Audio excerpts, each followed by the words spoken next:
What's happening, y'all? Cowboy here, and welcome back to another set of Anthem builds, and this time around we are taking a look at Colossus.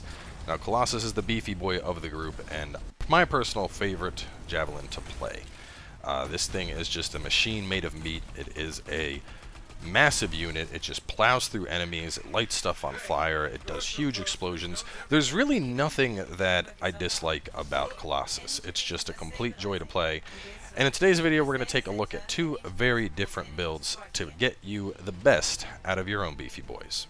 And the first type of Colossus we're going to look at is a combo-based Colossus. And this should come as no surprise because the combination of flamethrower along with lightning coil is absolutely disgusting, as folks have discovered even since the early tests we had of the game. So to jump straight into it, the main combo here is you're going to want flamethrower as your primer and the heavy assault launcher. This is a very, very potent primer. You have 50 ticks of it, which equates out to roughly 10 to 15 seconds of just pure dousing stuff in flame.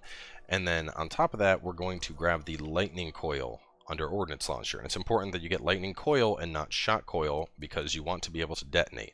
Now, the thing that makes this build so incredibly potent is your lightning coil is an on-off type ordnance, and what I mean by that is when you press the button to turn it on, you'll see your lightning coil flip over your shoulder, and then for roughly the next 5 to 10 seconds it's just going to shoot out arcs of lightning at enemies. While you're doing this, you can still shoot your gun or you can use your flamethrower. So what you end up doing is you turn on your lightning coil, start just dousing everything in flame, and what ends up happening is as you're igniting enemies with the flamethrower, you're simultaneously detonating with the lightning coil, allowing you to rack up so many combos that it looks like a Vegas slot machine going off. Moving on into some of the other parts of this build under the weapons, once again, Runner's Blaze is going to be absolutely phenomenal here. This will give you a way to ignite targets even though you have your flamethrower against certain targets, something like the Tyrant boss and the Tyrant mines, for example. It'll take almost your entire flamethrower to get him inflicted with an ignite status, and that's where Runner's Blaze comes in. If your flamethrower is on cooldown or you're against something that's hard to ignite, this will get them ignited so that you can still keep those combos going. And then your alternative is going to be getting a autocannon. Now, in general, I personally like the Cloudburst or the Torrent variants of autocannons. In particular, if you can get the Masterwork versions, the Fist of Straw or Endless Siege, you're going to be in a really good position. And the reason this is so important is because this build is very, very strongly based around combo and elemental damage, but that's not going to work all the time, especially against something like an Ash Titan, which is a pretty popular endgame enemy in Anthem. Combos don't really work too well. It's very hard to inflict status on them, and on top of that, there's not many weak points going on. So the Cloudburst or the Torrent, any autocannon really, is going to give you a consistent way to just dump out damage at a very fast rate against targets that combos aren't going to work against. Moving on over into the components, there's two in particular that I want to point out that are very, very important here. The first is going to be a combo damage increase one. Now, in this case, I have the Masterwork, which is especially spicy because detonating a combo is going to increase our ability damage, but regardless of if you have Masterwork or Epic, you're going to want to have the increased combo damage one. Moving on from there, you're also going to want to get the one that increases electrical and fire damage because that's just going to make your damage that much higher.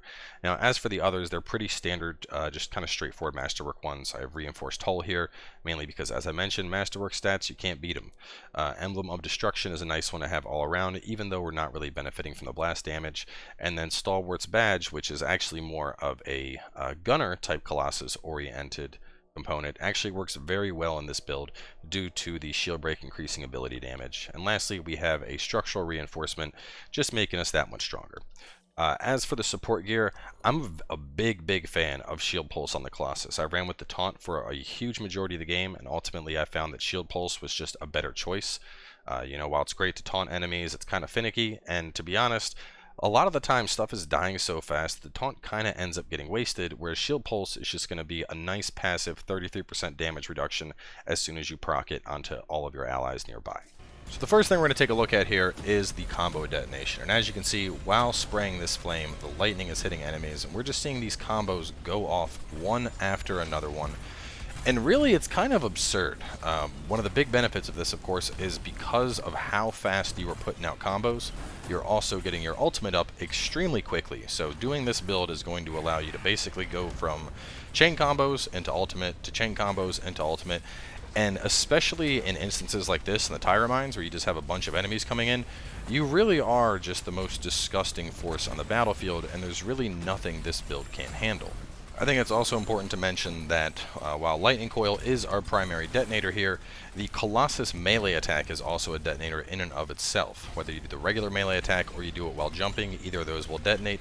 However, if you have the shield out and you do the shield slam or running into somebody with a shield, that will not detonate. So just keep that in mind. And you know, basically, between the lightning coil and the flamethrower and you throwing out melee, you're going to do a buttload of damage. More damage than you really have any need to do. And for our second variant of Colossus, we're going to be taking a look at a blast-oriented build. Now, this build is a lot of fun to play, especially with friends. You are just dumping out damage, and on top of that, it's very potent as a tank because it has a fair amount of self-healing. But one big drawback of this is you have double detonators on. So let's jump into it, and we'll discuss that more in a second here. So the first thing we're going to be running is Best Defense, which is an upgraded siege artillery. What's great about this is extremely fast. It's like launching out a tank shell. It can hit, it can detonate explosions, so the second somebody is primed, you're blowing them on up. But more importantly, if you get the Masterwork version of this, as you can see, hitting an enemy with the rocket restores 35% of your armor, which needless to say is pretty significant and will add quite a big boost to your survivability. Moving on to our ordnance launcher, we're going to be running with high explosive mortar. Now what's great about this is once again we have that blast damage coming out. We have a larger AoE compared to the siege artillery, but as I mentioned, with having both this and siege artillery, we don't have a primer, and because of that, this build excels in multiplayer gameplay where you have someone like a storm or an interceptor priming up enemies.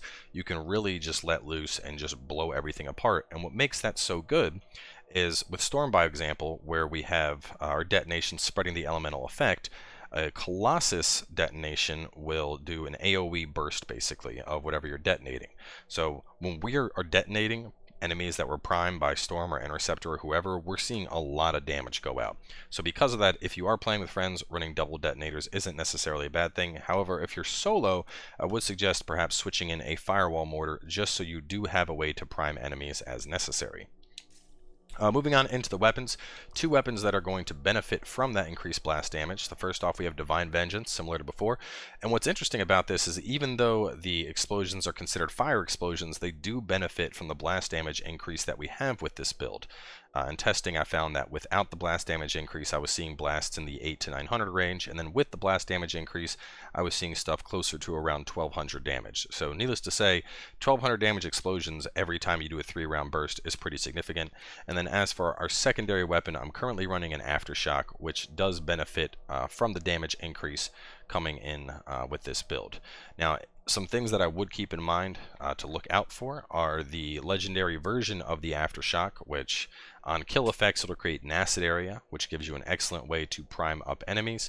Or alternatively, if you can get the Masterwork version of Relentless or Tina's Gambit, that ability causes explosions on reload, which needless to say, more explosions is never a bad thing. Now hopping on over into the components, very similar to before, we still have Catalytic Overdrive. We still have Reinforced Hull, Emblem of Destruction, Stalwart's Badge, but one thing we're going to want to add on here is going to be the Stock Augment. What's great about this is we're increasing the maximum magazine size of our guns by 35%, and then when you add in the increased magazine capacity by 5% and getting that 20% damage increase, along with the, there we go, increased maximum ammo capacity by 35%. What ends up happening is you have a build that's very oriented around being able to dump out a lot of damage with your guns, and because of that, you'll see in the gameplay that pulling all this together along with Divine Vengeance allows us to just really hit consecutive explosions one after another very, very quickly, and then when we combo that along with our explosive mortar and our best defense, it's basically just explosions all day. It's like Mr. Torg all over again. Once again, support is purely your choice here, but I would recommend Shield Pulse as it is quite nice to add a little bit of extra defense into the package. So as I mentioned, the main gist of this build is going to be looking to detonate combos on targets that have already been primed, and then aside from that, you're going to be doing a lot of damage through your Divine Vengeance. Especially because of how beefy you are, you can safely approach up on enemies and get right in their face without worrying about whether they're going to hurt you or not. And then following up from there, you're able to just dump out the headshots for consecutive explosions over and over and over again. Of course, working in siege artillery and your mortar as you need to both detonate combos and to heal yourself. And that's really all there is to it for the Beefy Boy. Some closing thoughts I want to leave with him is because Beefy Boy definitely has some problems with heat management anytime you're flying, make sure to, of course, try to angle yourself downward or alternatively fly near water to help cool the jets a little bit faster.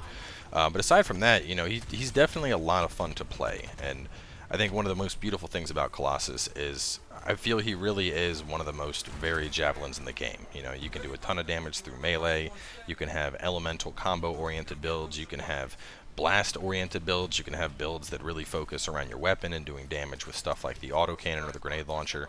And all in all, it just makes him an extremely enjoyable javelin to just take out and destroy stuff with. So either way, guys, thanks for coming by as always. As I mentioned previously, I will be doing the Ranger video next, and then moving on from there to Interceptor, and then in about a week or so from now, after I have farmed up all of the Masterworks and Legendaries, I'll be doing some more refined build videos that look into breaking into Grandmaster 2 and Grandmaster 3 with very specific niche combos.